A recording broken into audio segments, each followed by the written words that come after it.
Well, as Ken Wilber himself said, transformative spirituality is inherently radical by its nature.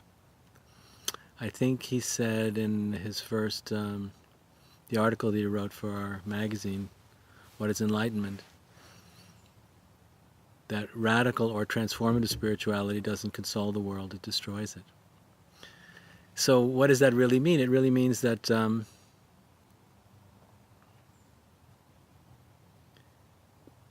that if we are compelled to follow the spiritual impulse all the way,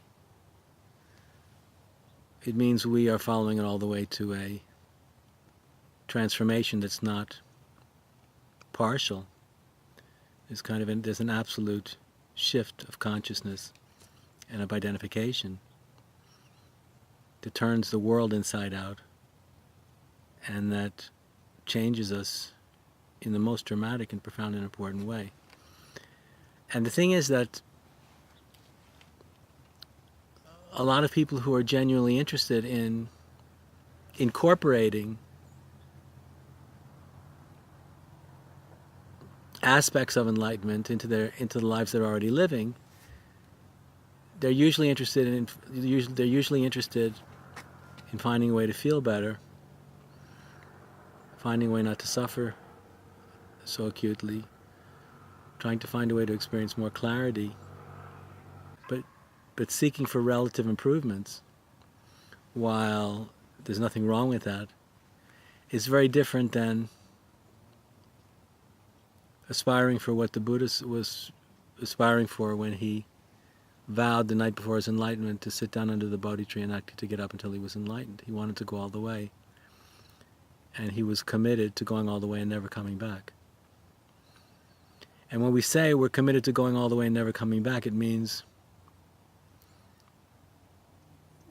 we believe that there's such a thing as an absolute, as an absolute truth, as a state of consciousness that is sublime beyond measure, beyond imagination, that there is an inherent divinity and goodness that the rational mind cannot even begin to conceive of. There's a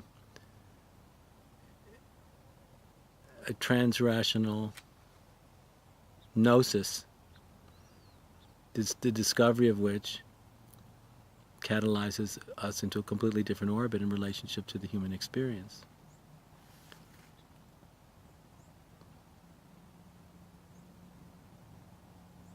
So a radical spirituality would be predicated on the fact that we would know from the very beginning that a dramatic transformation couldn't even begin until we had a deep and profound and prolonged awakening to this level of gnosis, of realization, of awakening. That the spiritual process in all its profundity and glory couldn't begin in earnest until this dramatic flip had taken place. That would be the beginning, not of the path, so to speak, but of the spiritual process itself. And it would be the beginning of a completely different relationship to life. And the different relationship to life is the ego's agenda, including our own hero's journey, becomes superseded by and replaced by the journey of evolution, the journey of the interior of the cosmos, of evolution itself at the highest and deepest level becomes our journey, because when we really discover who we are, that we are the energy and intelligence ultimately that created the universe and is creating the universe, our relationship to life becomes less personal, because we know that this body, this mind, and this personality these are just vehicles through which the energy and intelligence that created the universe can not only awaken to itself, but can ultimately begin to consciously take responsibility for itself. And this is what the radical agenda of transformative spirituality is really all about.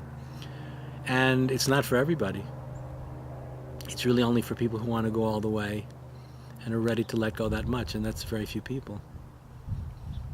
And there's no saying that everybody needs to be interested in transformative spirituality. But I think what's important is that we are able to make important that we make a distinction between a relative approach to transformative spiritual practice that's very much about self-improvement, which is all good, versus the kind of approach that's truly radical, that's not really about self-improvement anymore. It's about a total transformation of our very motive to exist.